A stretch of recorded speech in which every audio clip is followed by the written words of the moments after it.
For those of you who are interested, there's a lot of seats out here in the front row. If you'd like to move over to that space, anyone, feel free to move to the front row in front of the speakers. Thank you.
Introductory thing. It is a little odd.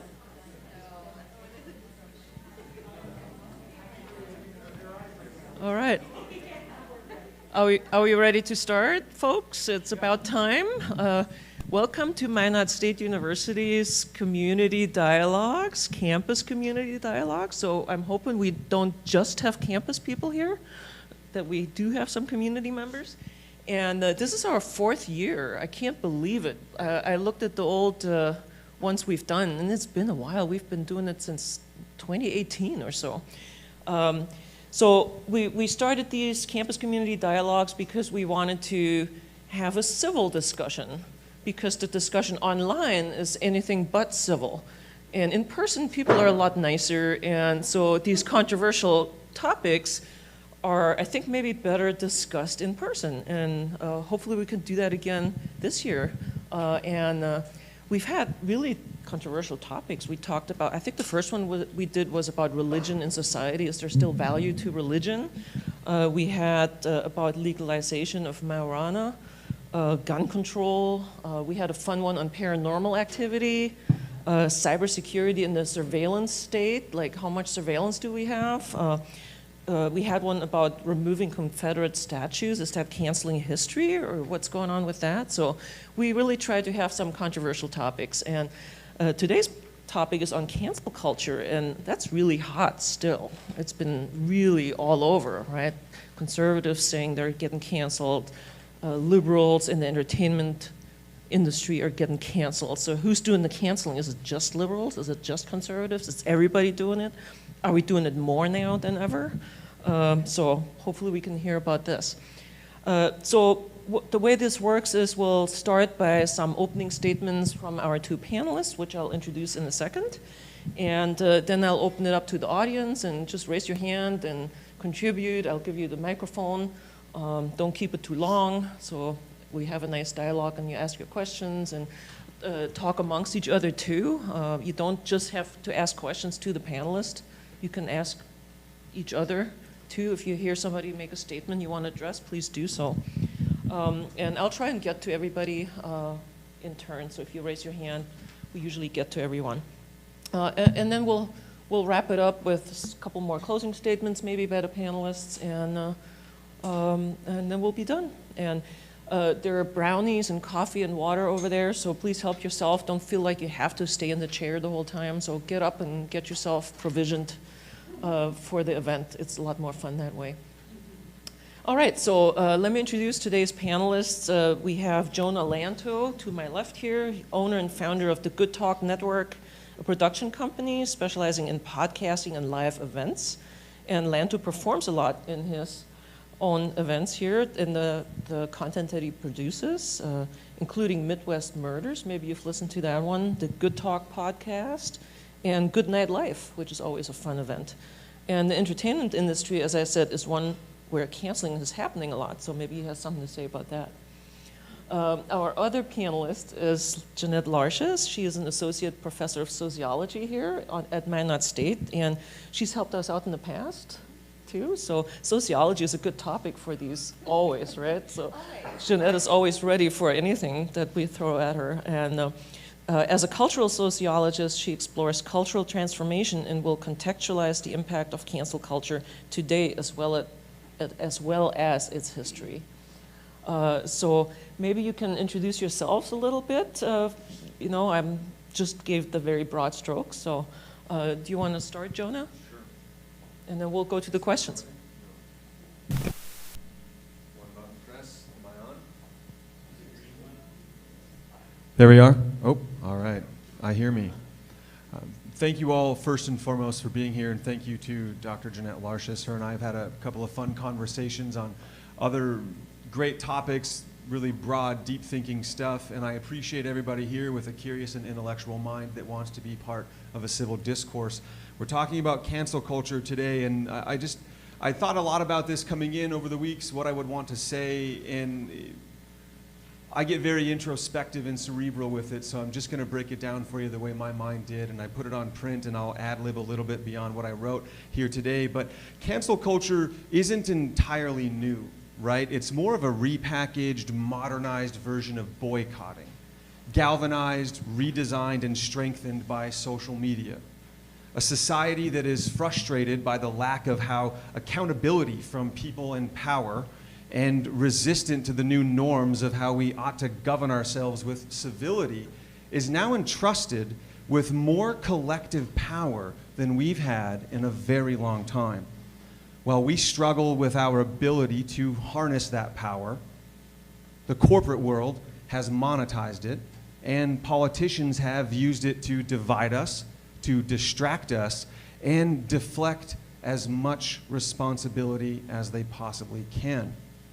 I've heard present-day politicians claim cancel culture is the death of free speech. My, what a terror, it's the apocalypse. George Bush made the exact same argument in the early 90s when cancel culture was known as being politically correct. He weaved a narrative of wildfire panic. Free speech is doomed by political correctness. Yet here we are, 3 decades later, and speech seems to be as free as it ever has been, particularly if you live in the United States. The widespread ability to instantaneously share your thoughts, your words, your speech with the masses is historically unparalleled. Have you read the comment section of a Facebook post, particularly a mildly polarizing Facebook post? If you have, then you know speech is quite free and it's running wild, possibly even running naked into the woods. It's not always pretty. Comment sections are often a wasteland showcasing our divorce with thoughtful disagreement. So no, I do not support the claim that cancel culture is laying siege to free speech, at least not in the political sense. The real danger to your free speech comes in the subtle ways in which algorithms, social media, and cell phones are altering the way we think and interact. In many ways, cancel culture today has exposed a flaw in how some people interpret free speech. It's not some bulletproof armor that can protect you from the consequences of being an asshole, especially not if you're a public figure. Most companies, rightfully, don't want to be associated with racist, sexist, or homophobic views. At least, not anymore. That doesn't mean your free speech is under attack, Uncle Bob, Aunt Karen. What that means is we're really tired of your bullshit casual racism. We're tired of your bland sexism. That's what that means. What it means is there's a movement to elevate social decency and politeness to a higher status by establishing positive new norms of interaction and a stronger ethical dialect. The rules of what we can say in a cordial society have changed, and that's a good thing. Although I still wonder, does society actually live up to the moral code we project? I suspect we do not. If cancel culture is on a quest for the moral high ground, there's a lot of collateral damage out there, and that's a problem. Make no mistake, there are innocent people who have lost their job, their business, or their livelihood because a rapid reaction collective mutated into a social bludgeon and smashed their world before asking any questions or seeking any context.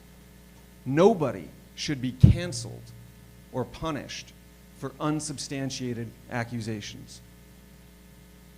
That should serve as a reminder. Outrage is engaging, and engagement is a profitable business model. Therefore, it is engineered, which ultimately means for some, this self-righteous outrage has unwittingly become recreational. How will you determine what movements to be part of? Think for yourself, question the source, look inward. Don't jump into the digital pile because it's today's outrage trend. Do it because you understand why it's happening and you choose to be part of it. Do it because it's meaningful. Cancel culture cuts both ways. It's not a tool beholden to an ideology, and it's only given meaning by the intent of those wielding it.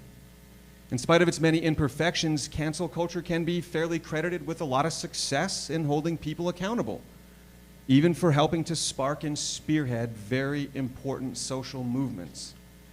There are plenty of deserved and even overdue cancellations. Sometimes I ponder if there are too few people being canceled, or perhaps not enough of the right people.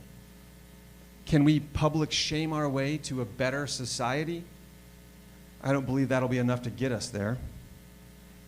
What is the end game of cancel culture? Is it to destroy lives? Is it to imprison the unjust? Is it to bring unified power to marginalized masses? Is it simply accountability for the negative actions of others? I don't have answers to these questions, but they're all worth pondering today, just as they were when cancel culture was known as boycotting or being PC many decades ago. Finally, I wonder, who would I be right now if society collectively judged me by my worst moment? Who would you be? Thank you.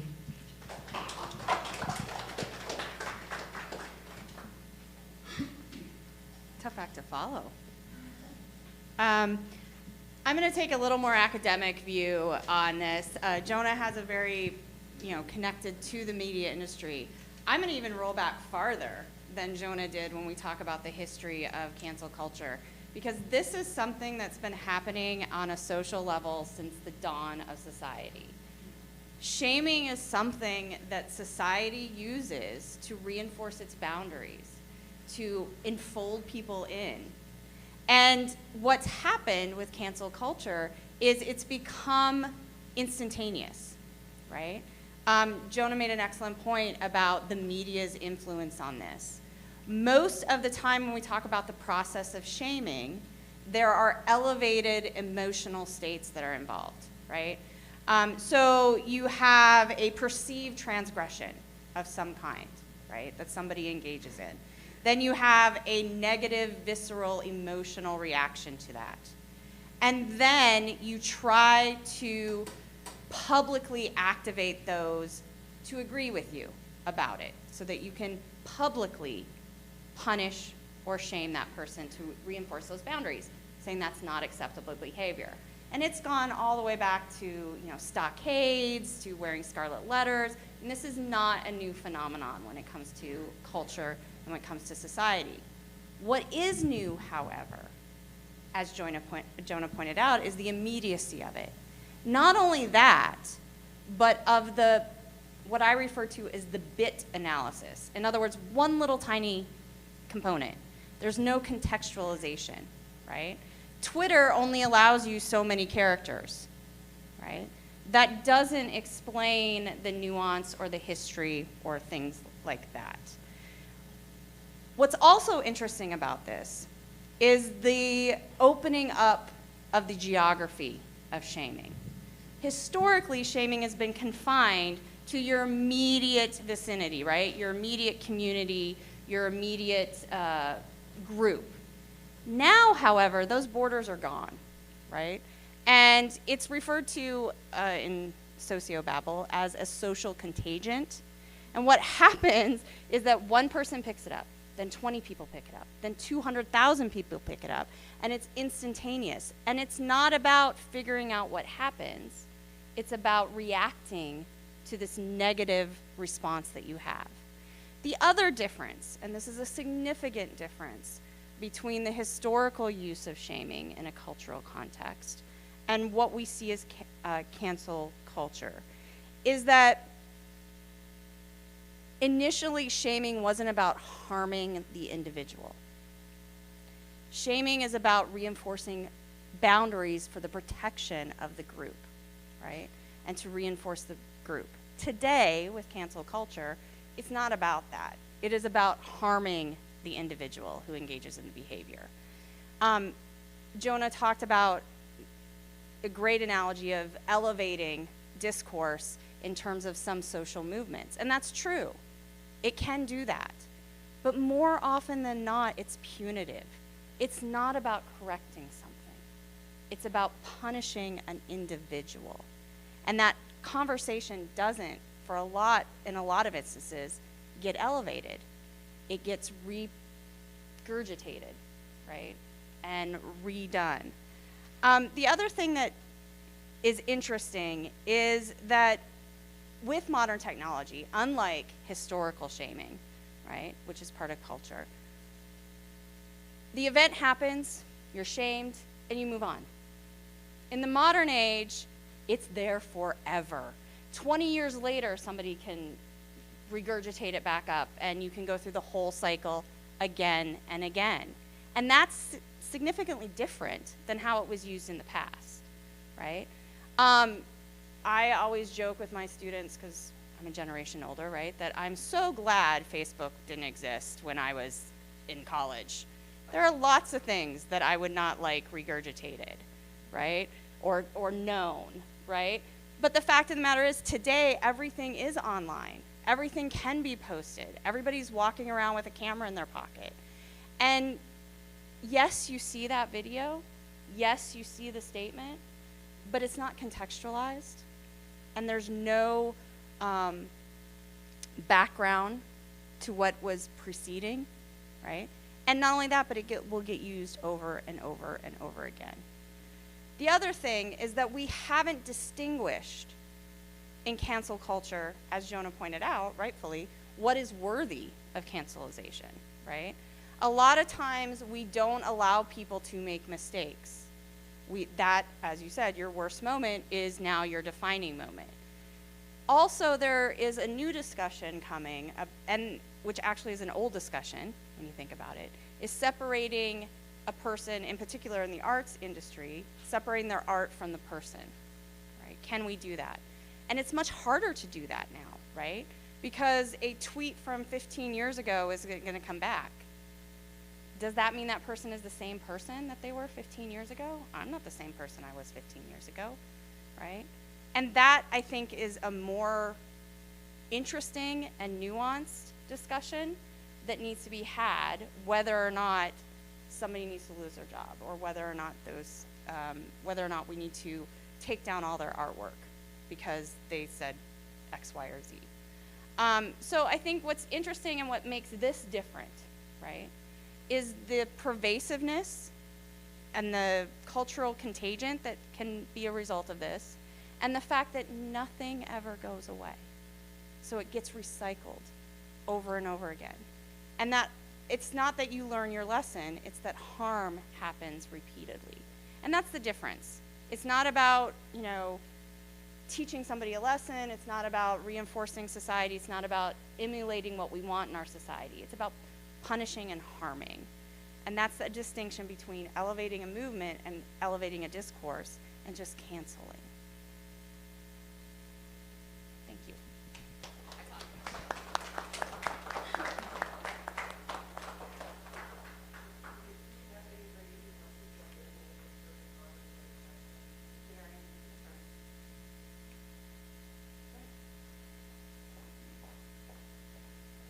Good evening, everyone.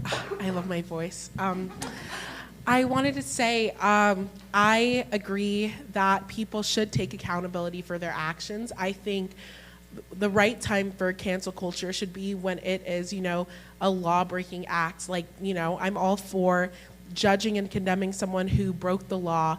When NFL players drive drunk and kill somebody, when an NFL player, sexual assault, things like that, all for that.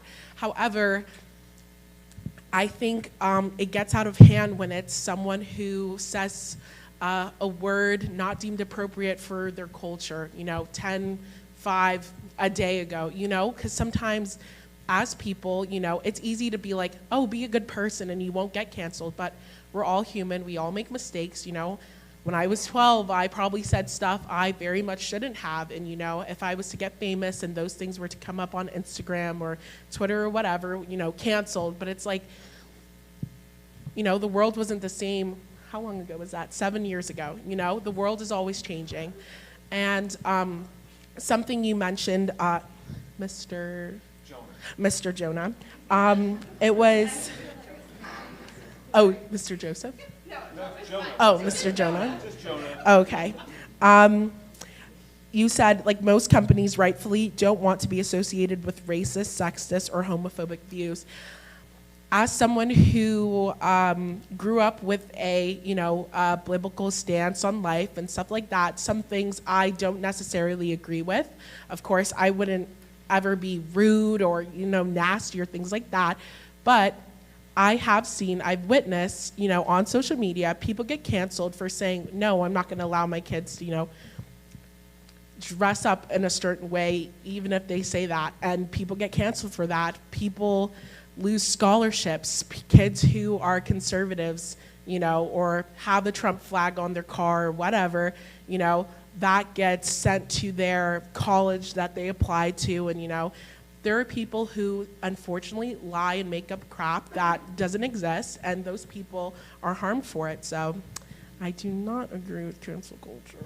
But yeah, thank you. Hello, my name's Jake. Yeah, kind of just touching on Dr. Larsh's point. It gets really out of hand, when you're attacking someone's livelihood, because cancel culture has gone too far where it's like, oh, you're giving backlash to someone because they did something you don't like. But then you go after someone's livelihood and how they live, and they can't live anymore. If you go after someone to cancel them per se, like if you look at kind of like what Jaden said, the NFL players, when, DUI, the sexual assault, some of those players went back to the league, right? And they committed actual crimes. But a coach who said something in private on emails to someone else, someone might not agree with it, right? Might not be what someone likes. They're going to fire him? That's attacking someone's livelihood. And to kind of touch on your point, Jonah, with the algorithms also, too, they kind of control what people try to think. They block things that people don't agree with.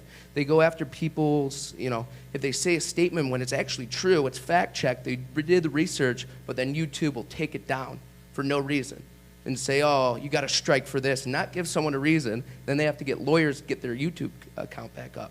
Cancel culture has gone way too far. It's ridiculous because you're trying to basically cancel someone's life and someone's way of living. Just because you don't agree with them doesn't mean they should be canceled. I appreciate the thoughts from both of you. I would retort with, how should public figures be held accountable for their negative actions?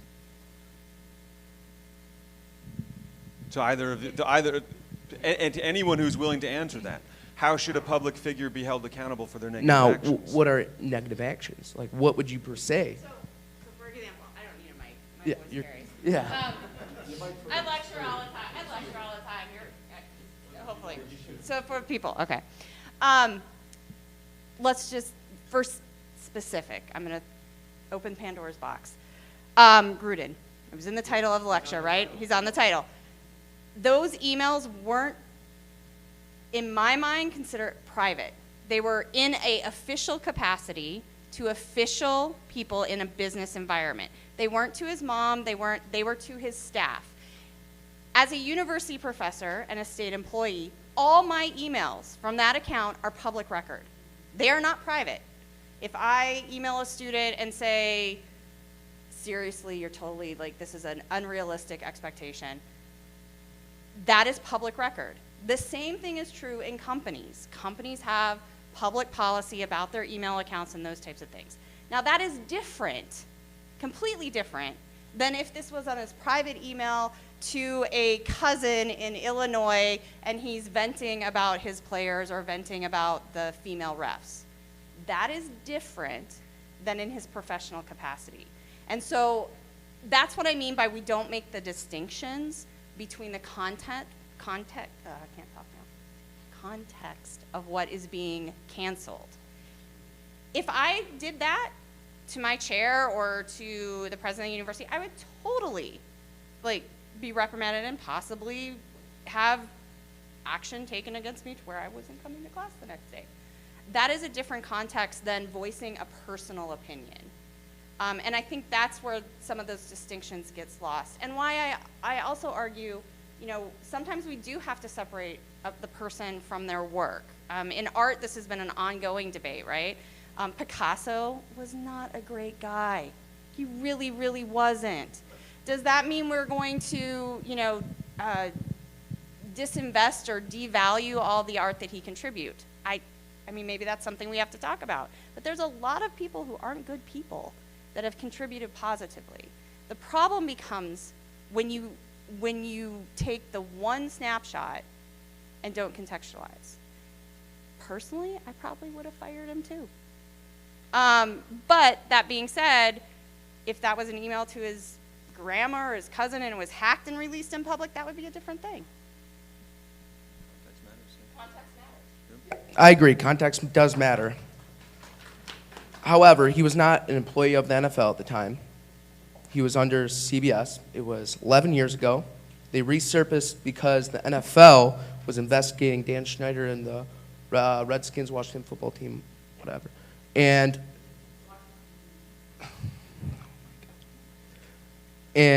you know, they see that. And how long was the investigation? About a weekend? And then they, boom, fire him like that. But players who openly, you know, have done terrible things. I mean, broke the law, they've robbed, they steal, they've murdered, multiple things. They're still in league. There's people in the NFL, sexual assault. I mean, look at Antonio Brown. He, you know. That gets back, sorry, Go I ahead. didn't mean to interrupt you, but that gets back to that distinction I'm making between punishing an individual and changing a system. You can focus on punishing individuals, but that isn't inherently going to change a system. Maybe, hypothetically, the NFL is deciding we got a big problem and we need to change the system and we're going to do it from the top down, right? That is their purview and their prerogative as private corporations. They can do that. They are not public.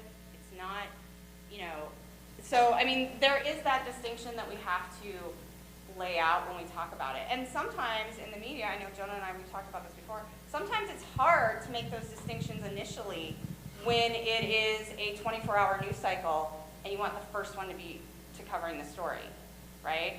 So a lot of times we rush to judge, and we do it through our social media. Yeah, just to sort of follow up, it does seem to me that you bring up an interesting concern is, are we responsible every day of our life for anything we ever said in our lives? You know, is it collective and timeless and always present? And I don't know the answer, but I do think that this topic is important because I think, Jeanette, what you said, you know, I mean, anyone who's grown up in like a small town, you know that, let's say you're involved in a scandal, and you bear the weight of that really until the next scandal. That takes the pressure off you, and on you go like that. And that's because it's kind of in context.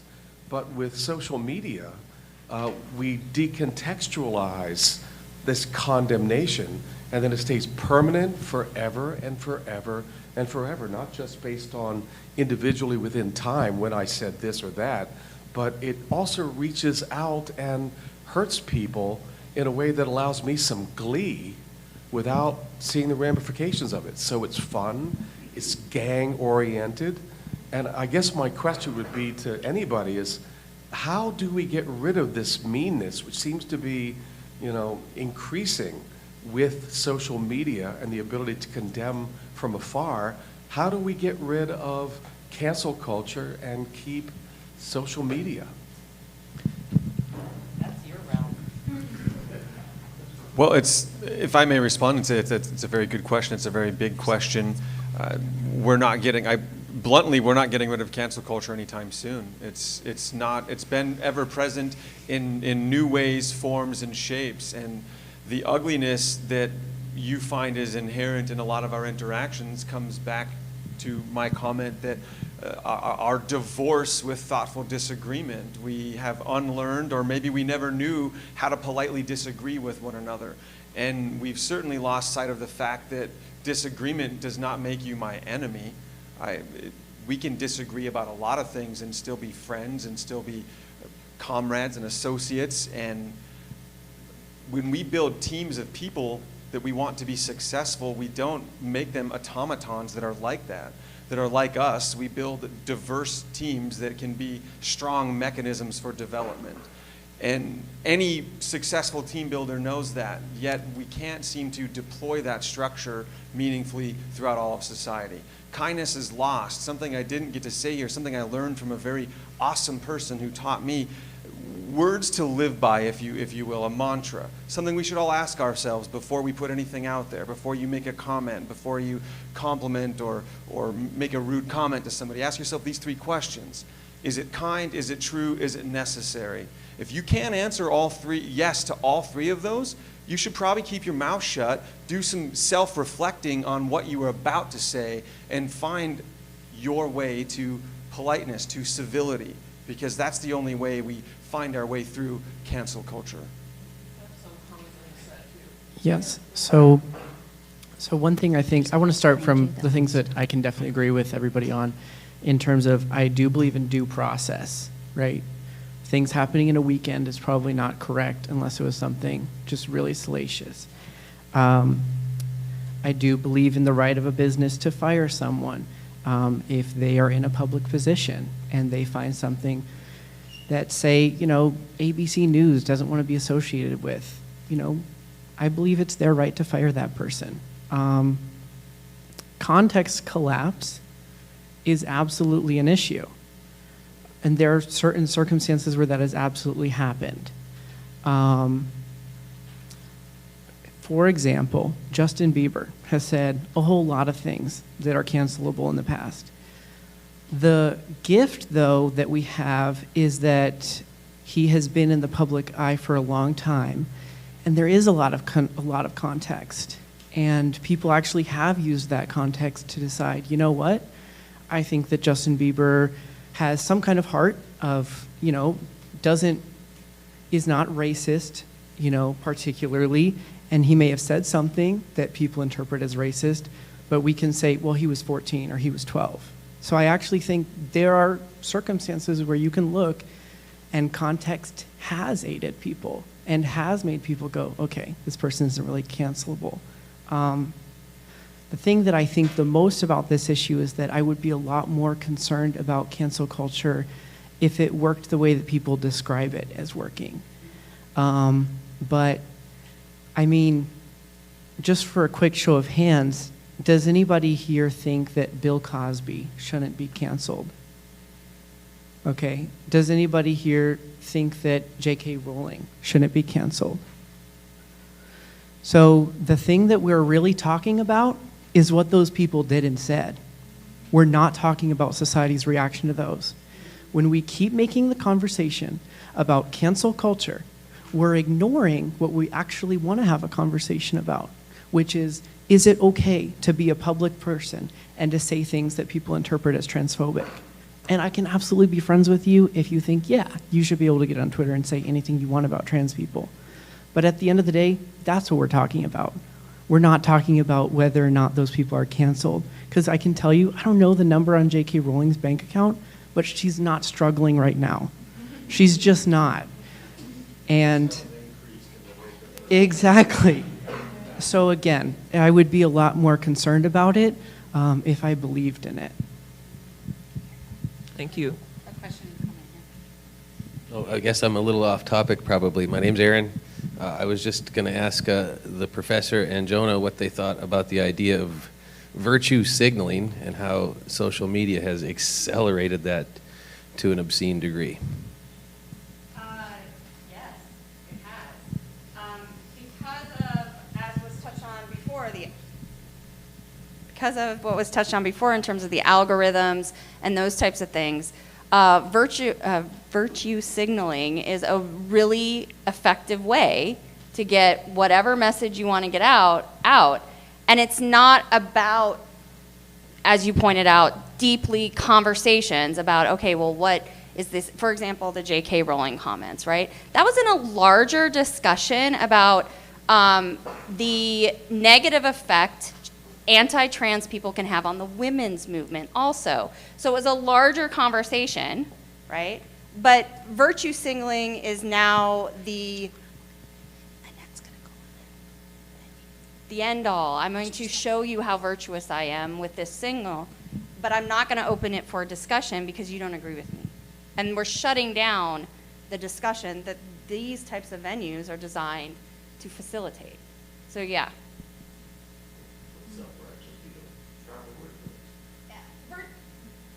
It comes from all sides, though. That's the strange part about the idea. It can come from any direction. perhaps now more than ever, companies are evaluating their bottom line against a statement that is made by somebody who represents their brand. That is deeply factual. And so when you are a figure representing a public brand and you say something that brand deems as stupid or hateful or any of the isms or phobias that are deemed negative by the social justice hammer, that company's going to run a cost-benefit analysis immediately on you. And that cost-benefit analysis is likely going to determine whether or not they choose to virtue signal and keep you or find a way to shuffle it under the rug. The reality is fewer things can be swept under the rug in today's society because of that digital imprint, right? Your negative actions, your shameful actions, maybe the foolish things that you said when you had a few too many no longer have an expiration date. And maybe that's good. Maybe it's okay that we have to be mindful of the things that we say. Again, maybe it's contributing to a more polite society. If you want to just take the example of the Great Resignation that's happening right now, a lot of people, one of the very first things they reference in the Great Resignation is not the pay, it's how they're treated by people. That's us. How are you treating people in public? How are you treating the person who bags your groceries? How are you treating your server? If it's not great, well, that's contributing to cancel culture. Again, it's twofold. One, it's that we don't treat each other with enough kindness. Two, people have for far too long gotten away with far too much. So virtue signaling or not, I don't know if it matters so much as the bottom line to these big companies. And there's a lot of foolish cancellation efforts. Nike, when they chose to back Colin Kaepernick, is a great example. The internet filled with people canceling Nike, burning their brand new shoes. Guess what? Nike posted $6 billion that year. No sweat. J.K. Rowling, the same. She got, quote, canceled. It's no sweat. The real people who can suffer from getting canceled are those of us who make simple mistakes in public. Small business owners, guys like me just building an independent brand, hoping I don't say something foolish and get canceled. We're the ones at risk from real cancellation. You're not going to take away somebody's millions or billions because you chose to cancel them. It's already happened. So that for me, I don't know if it answered your question, Aaron, but those are my thoughts on it. And again, I think it all comes back to simply not treating each other with enough kindness in everyday society.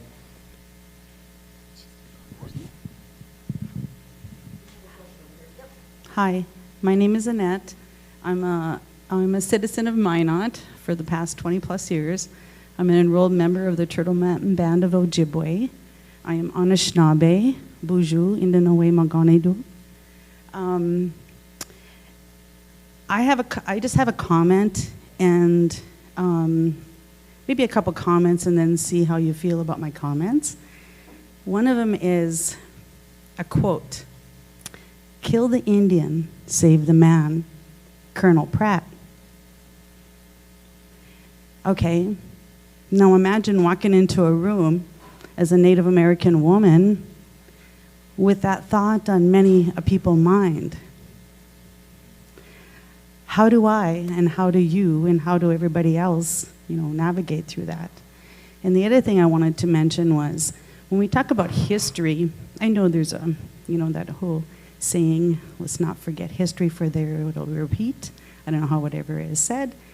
But my thoughts are that, people say, well, when they've gone to see some horrific things that commemorate something that horrifically happened, oh, we shouldn't have that because it's so horrific, we shouldn't see it. But if we don't have it and if it's not in your face, what if it repeats? So what are your thoughts on those couple comments, I guess?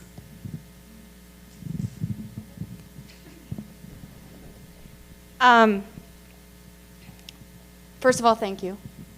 I also know what else you do, so thank you. You are appreciated. One of the things that is interesting about cancel culture, right, is that cultures have been canceled throughout history, systematically. And we're not just talking individuals that lose their job. We're talking about whole histories, right? That's why I said this is nothing new. It's been happening. What's interesting today, not only in the expansion of it, because again, a lot of it was geographically limited for a long time, but also that because of social media, groups that have historically had less power in our cultural structure can be more vocal, right? And have increased power. And one of the things that is so interesting when you see this is those that are decrying cancel culture are, for the most part, there are exceptions, but for the most part, it's a threat to an existing power structure, right? So on one hand, it's very beneficial in giving voice to marginalized groups, right? You can say, look, this is offensive. Look, hear my voice. And the internet and the media and social media gives that platform. But at the same time, because those voices are amplified, right, there's more of a threat to some. So it's this interesting push and pull that we see happening. Shaming is, as I said, nothing new. But generally, those that are shamed aren't the ones in power, right? The ones that are shamed are the ones that are in, the subjugated position. So now, with the use of media, and that kind of feeds into what Jonah was saying about using it in a positive way, it's giving voice to those that historically haven't had voice. The flip side of that is people, for good or for ill, are not all enlightened. We're not all knowledgeable. There are gaps in our understanding, right? And so we can trip up. We can make statements based out of not malice but just lack of knowledge, lack of understanding, right? And those people, we don't allow people to progress. We don't allow them to move and learn, right? We're saying, oh, no, this is what you did. It's your worst moment ever, and it's going to get reshuffled and recycled and held up all the time.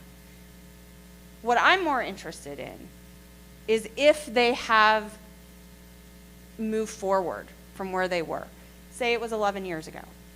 Is that reflective of what he was saying today? Maybe, if that was the case. If not, if they've moved on, if they've not disavowed, because that's saying I didn't do it, but saying, you know what, I was wrong, this is how I've grown, that's something different than just saying, this is who you are forever. But I think one of the benefits, in a sense, is that it's giving a voice and a power to those that in other contexts don't have that. I don't know if I answered or if I... So you were saying, Jonah, earlier about kind of shutting up and thinking about what you're about to say before you say it, and maybe that's a good thing. That's not a good thing all the time, because if you think about it, like I wrote it down here, it's kind of making thinking out loud illegal. So if you have initial thought about something, you can't disprove it, or you can't say that's a good thing. So if you have to shut up and think about everything you do, you're just going to be crazy all the time. That's ridiculous. That's just madness. To think about everything you say and, am I going to be canceled for this? Or is someone going to be offended? Why should I, I'm not saying being racist or whatever is good, right? But if someone's offended, why should I care if they're offended? It's, my personal beliefs. Okay, we disagree. You're offended. However, I didn't mean any harm by it. You can't control other people's emotions. To speak without processing what you are about to speak on is, for me, I believe it's an error. I would prefer to allow my mind a moment to process my reaction so it's not entirely driven by emotion, particularly if that emotion is going to be a negative one. It's only through self-reflection that you can really understand what you are going through, and that's a very powerful thing. That's how we achieve a better understanding of ourselves and one another.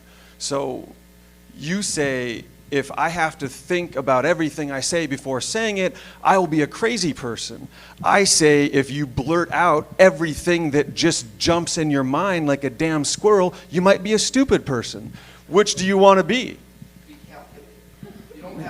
Well, in order to be calculated, you have to think. What I'm trying to say, you said that thinking about everything you have to say. So you have to say, who's recording me? Who's looking at me? Is someone going to cancel me for this, for that? You're going to drive yourself insane. Thinking happens at instantaneous, rapid fire moments. Thinking doesn't mean you sit down, take a bath, light the candles, kick your feet up, spark a J, and then process everything.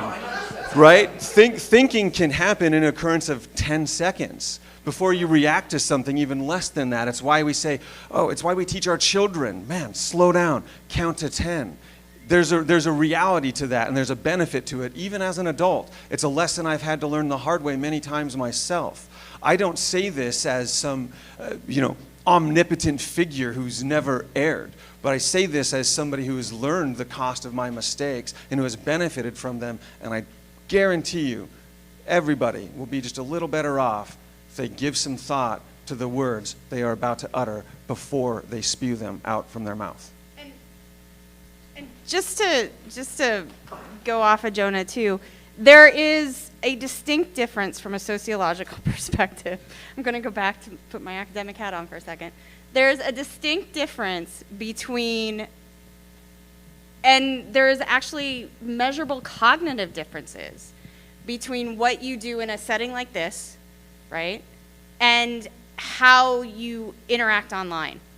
There is far less thought when you interact online. Even the act of typing, when you're face-to-face with people, it cues up all these social interactions and those things that society has taught us. And in a sense, in online, when you're in the online world, because there's a degree of anonymity, all those constraints that allow us to be civil, productive members of society are loosened. And so it's much easier, right, to spew hatred and negativity, that because we've learned through social interaction that you don't do that. It's not conducive to society to do that. But because it's not in what we perceive as society, because it's in the cloud, and because it's out there, and because I don't have to look that person in the eye, right? All those constraints that society, for good reason, has put on us fall away. And so it's far easier to get that negative emotion. If we're sitting here and talking, that thought process that Jonah talks about is already queued up. It's already there. We know the social parameters of what we can be expected to do. On the internet, we don't have to look somebody in the eye. We don't have to do any of that. And so all those social constraints fall away for, in some cases, as I said, for good, you pointing out reprehensible behavior. But for the most part, that's not the case. For the most part, it's that gleeful harm. It's that idea that we can viscerally feel justified, right? And if you do that in everyday life, and societies don't work. We need those constraints. And the online social media has reduced that. We have a question over here. Hi, I'm Maya.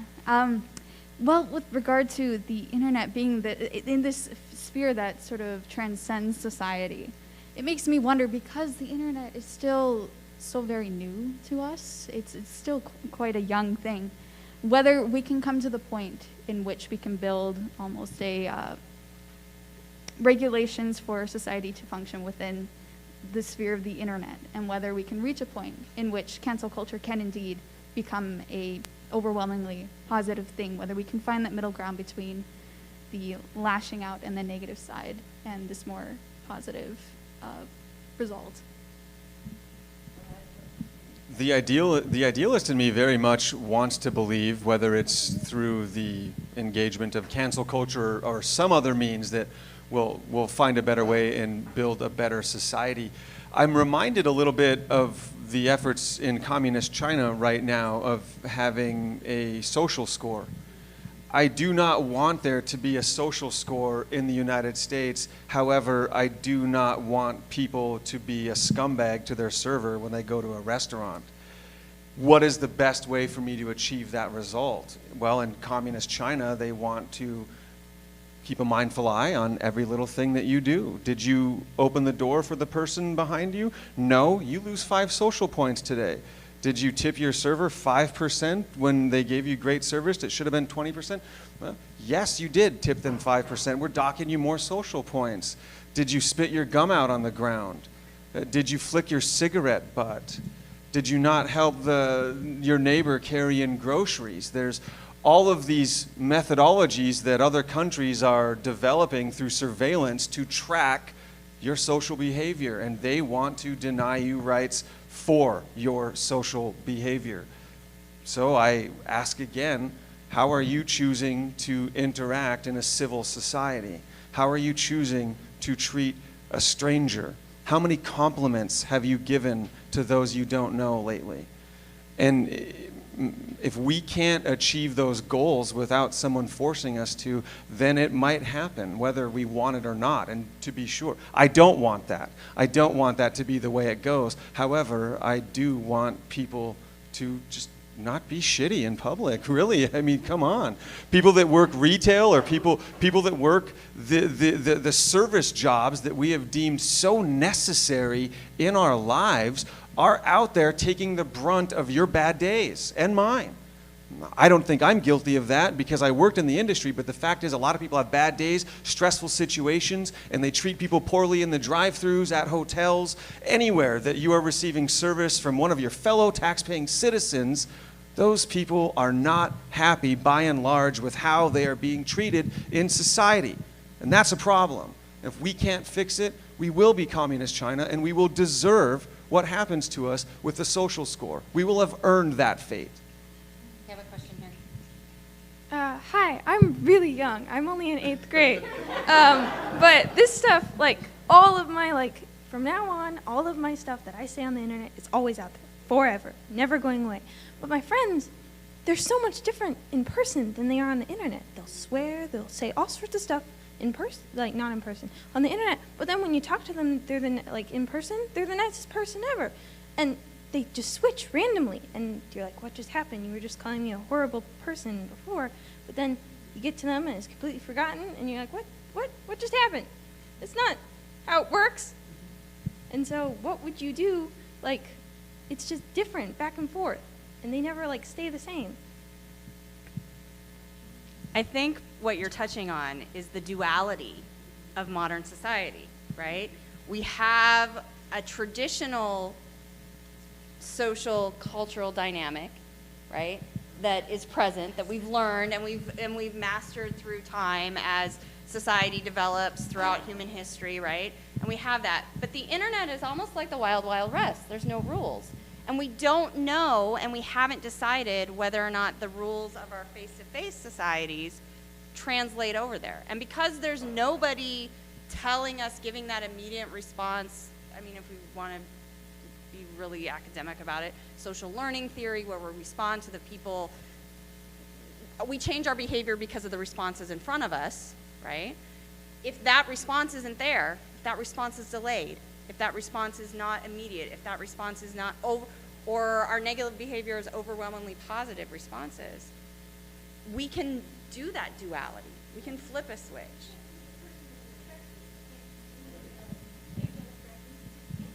And society's been built on interactions that have historically been face-to-face. So what I think we're all touching on a little bit here is that we're trying to navigate this new way of interaction, and in a sense, a new society that there was no blueprint for, right? A lot of the processes have been around for a really long time. Shaming, All these things, social scores actually are nothing new. Communist China, this is not new. You go back to... No, it's not actually even that new. I mean, if you look at Puritan New England, there was surveillance everywhere. I mean, this is not new, but what's different about it is this disconnect between the actual person and their online cloud existence. And we haven't figured out how to resolve that yet. And I think that's where what we're gonna have to figure out in the next time. Thank you. My comment was on so you had mentioned earlier, like way back, about like enemies, like someone who doesn't disagree with you isn't your enemy, right? And that gentleman over there said, I agree likewise, like I could completely be friends with someone who doesn't agree with me. I think that's the way the world should work. You should always have civil discourse with people who don't agree with you, or you're surrounded by like yes men. And I say this all to say, with your comment about, being a good person, I think in this society, you could still be a good person, but if your issues or if your take on things aren't the same as the majority of people, then you'll be scrutinized. I have witnessed and experienced, if you do not 100% agree with certain people nowadays, you don't agree with them at all. You could have 80%, 90% and be like, yeah, I completely agree, but how you go about it, oh, I don't agree, oh, then you don't understand, or you can't be a part, or you're the enemy. I do believe like there are enemies now. People view each other. It's not, whether you're a good person or not, it's what side are you on, things like that. I think you touched on a critical characteristic of cancel culture. Cancel culture does not make distinctions. It's you're all good or you're all bad. You agree with me or you don't. And, as a sociologist, I joke that I wallow in the world of gray. I mean, that's where I live. That's my house. And so these all good, all bad distinctions are counterproductive in all of human history, in all of society.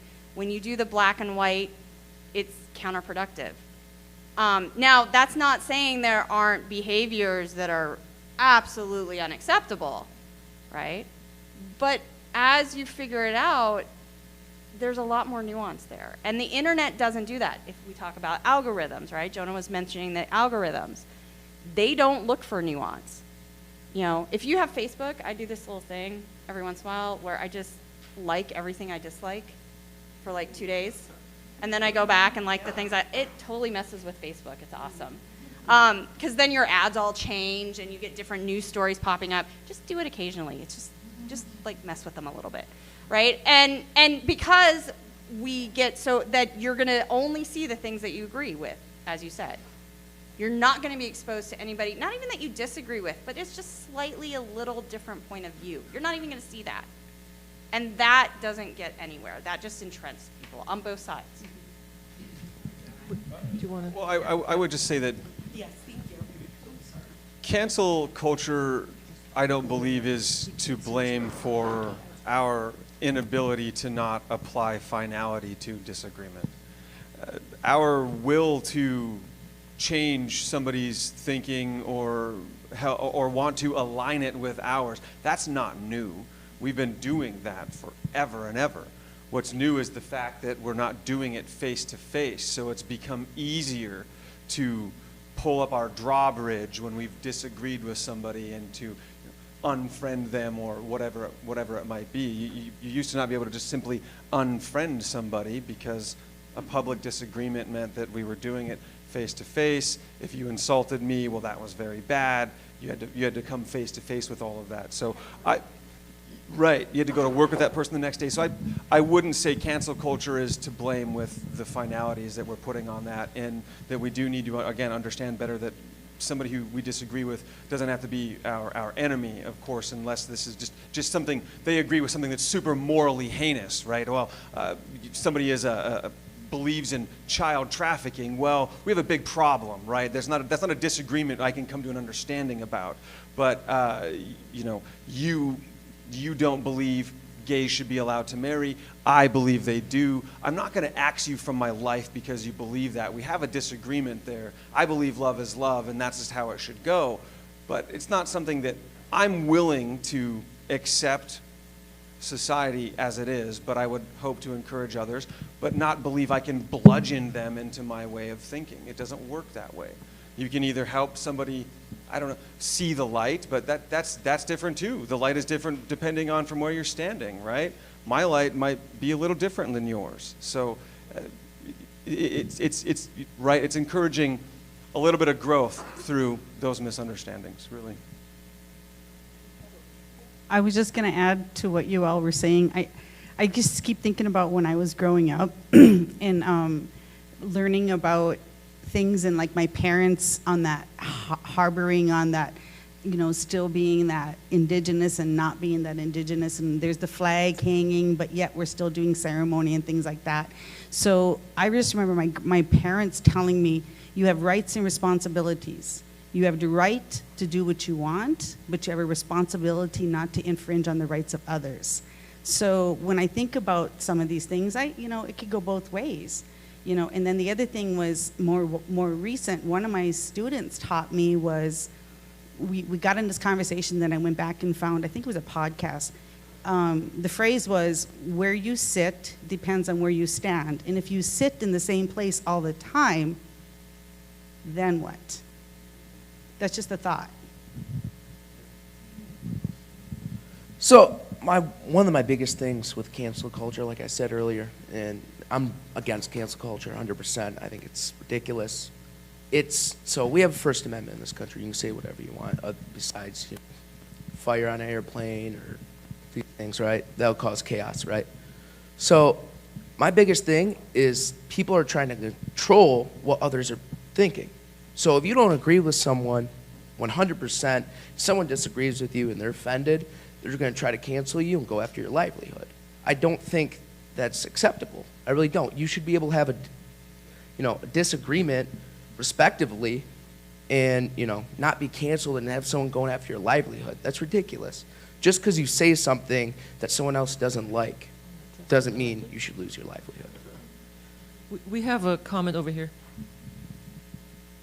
I guess my comment/question is where do you draw the line between a helpful discussion and when you can have the discussion, and where you need to draw the line where you're not willing to have that discussion? For example, you give the example of gay marriage. You're for gay marriage, maybe someone else is against it. What if you're a gay person who wants to get married? How are you supposed to go in that discussion knowing there's people out there who don't believe that you should be married? How much harm are you going to bring to yourself trying to maybe not them, make them see the value of yourself, and you can't harm yourself to try to change their mind. Does that make sense? And that goes for any other community as well. Indigenous communities, Black people, really any other community, LGBTQ community, women. Well, anyone. I mean, to put it in, I guess, put it in a context. There are, you have to understand what is your value, right, and your value in this situation, and know what your value is. And to be quite honest, there's some people in my family I don't want to talk to, right? And I make that choice, right? Is it worth the effort? There are some people in both ends of the spectrum that you're not, get it all academic again. It's called Latitude of Attitudes. It's a concept where it says if you put something in somebody that is way outside their existing view of the social world, like a bell curve, and most of their attitudes are in the middle, if you throw something at them on either end, they're going to dismiss it outright. Not even going to consider it. It's going to bounce off the wall. If you bring them a little closer to that, something that is similar but still not quite there, you're going to inch them, and they're going to, that bell curve is going to kind of flatten a little bit, right? Mm-hmm. And so it's this idea that, and one of the things about cancel culture is it's the ends that are dictating the conversation. So you're throwing things at people that are so outside of what they already know, arguably because of algorithms and media and only getting one side of it, right? That they're going to dismiss it outright, and you're not going to be engaged in a civil conversation. What we have to get back to, which Jonah has articulated pretty well, is listening and looking beyond the touchstones and the keywords and whatever you want to call it, and actually looking at the perspective. Because as you said, everyone's perspective is different. In sociology, we say we're a totality of our social history, our social interactions. Nobody is the same. We're all viewing it a little differently.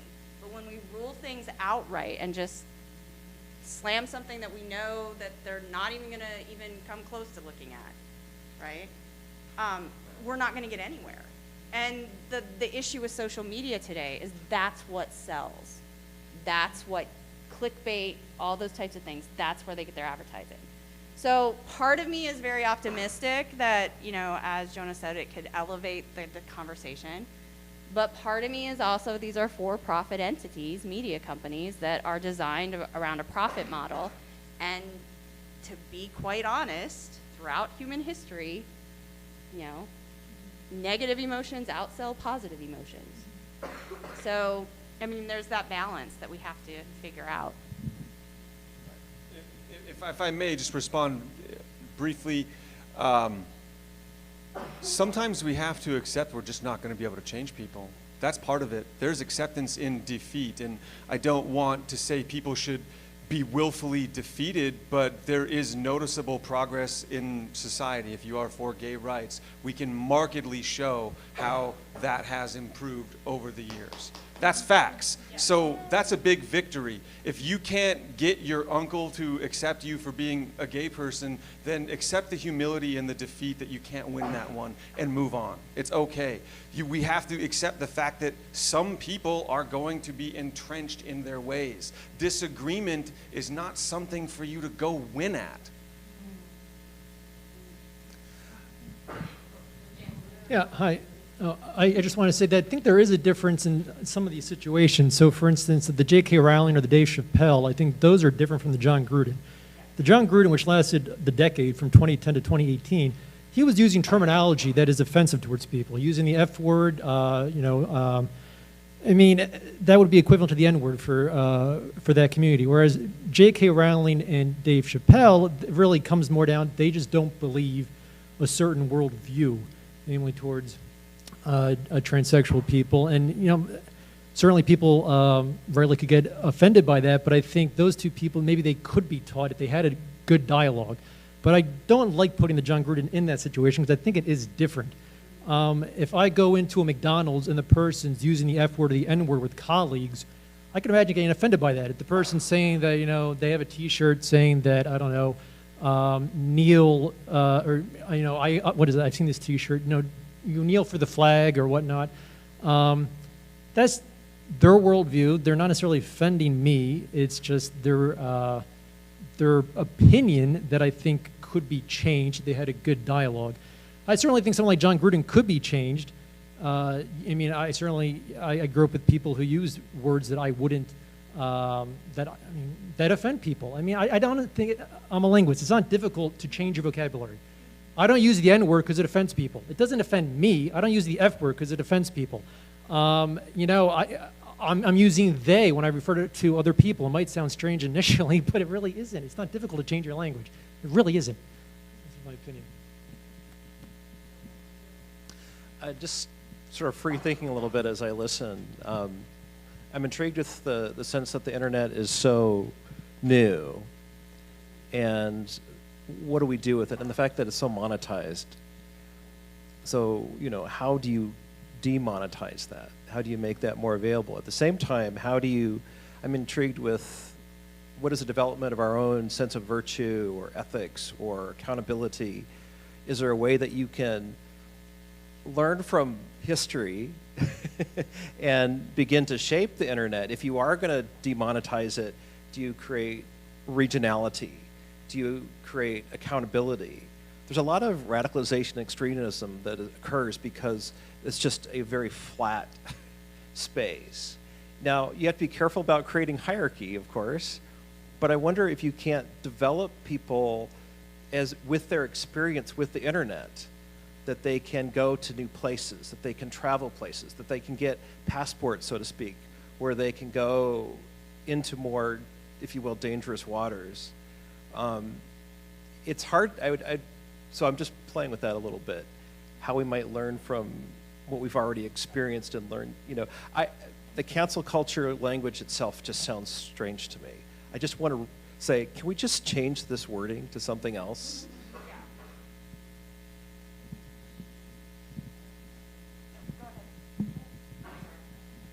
Hi, I'm Emily. One thing that I've learned about myself in my short 22 years of life on this planet is that I don't like to see the world in gray. I like to see it as very easily compartmentalized.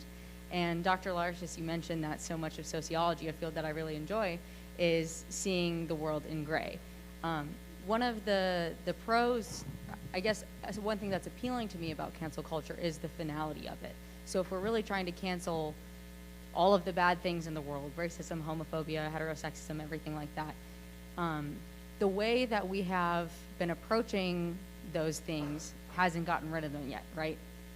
So it's like, at what point do we stop? If we want to get rid of these things, there has to be some type of finality at some point. And that threshold, I think, is really hard to find. I see you shaking your head. What is your... If nothing, human beings are infinitely created at harming each other. So, and I know that sounds very, very bad, but what that means is not that we progress. We do get better. We are better today than we were 20 years ago. We were better 20 years ago than we were. But the problem is that when we end something that we dislike, culture and society has changed, so now we dislike something else.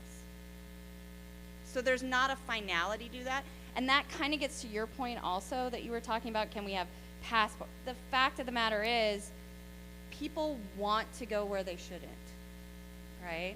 That we want to understand elements of the world that are disfamiliar, right?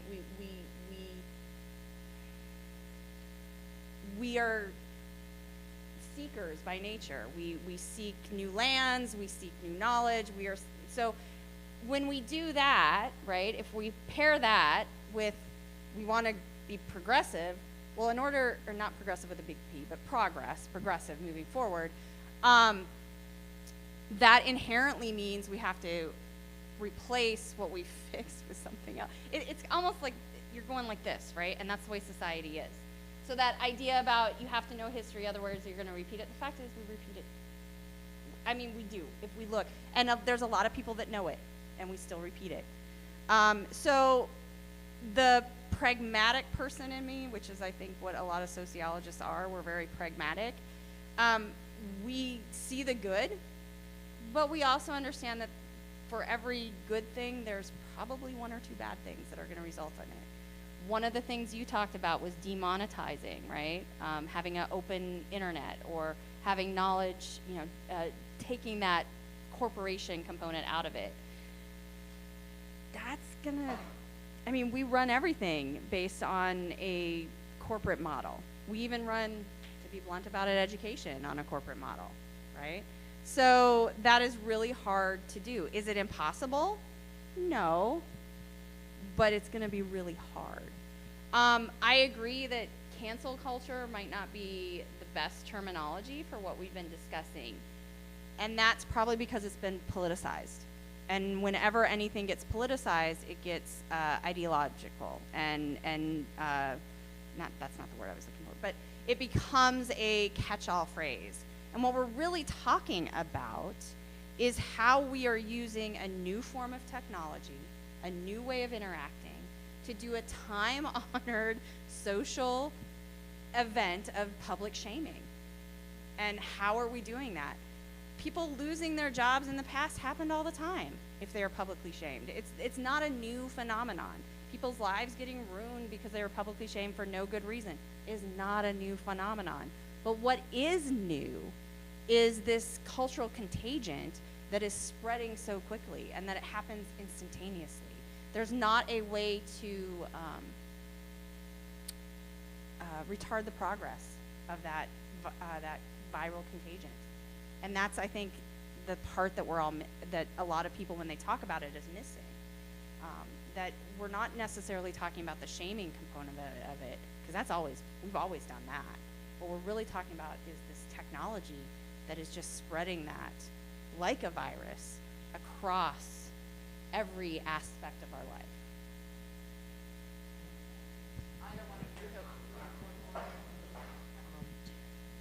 So in conversations like this and in the questions and comments that I've heard, I've sensed a lot of anxiety among people who you can almost hear in the undertones of their voice is, am I next? And I think that comes from a little bit of the fear-mongering, of course, from the media, but it's also fair. And I want to just say that one of the first books that talked about basically canceling in this new modern technological era was So You've Been Publicly Shamed. And that book was positively received by the left, which is often who is criticized in these kind of debates. And as a person who considers myself to be a leftist, in the circles that I run in, there's a lot of nuanced discussion about the good sides, the bad sides of cancel culture, what it highlights about context collapse, and things like that.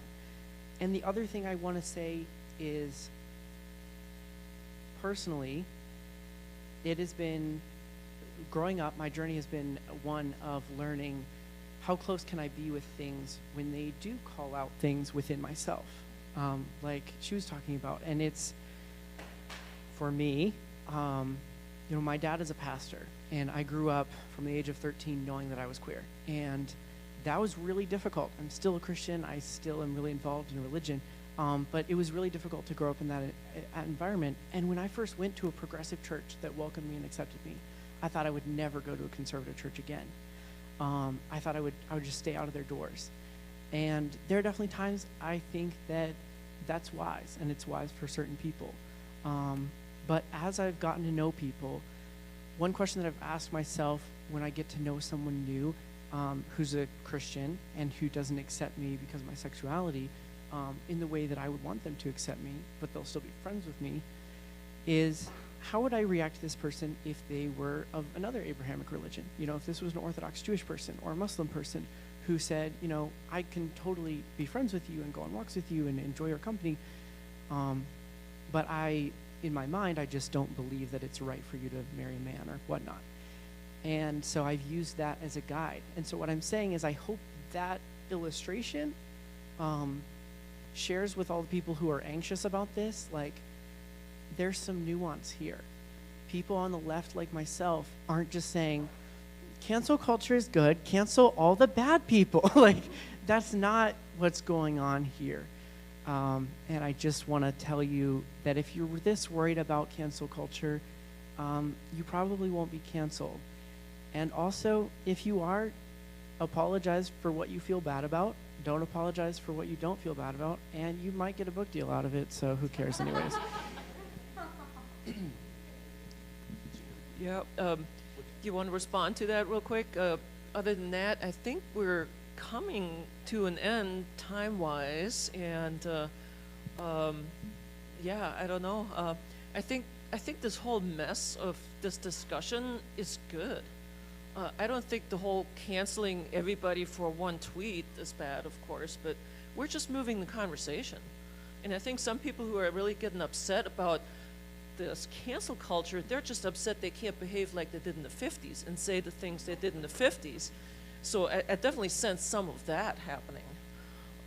So isn't this messy process that we have as a culture moving forward? It's a very messy process, and I've said plenty here this evening, so I won't say much more other than a polite reminder. Nobody has ever been canceled for unleashing a barrage of compliments on their fellow person. Plenty of people have been canceled for unleashing a battery of insults.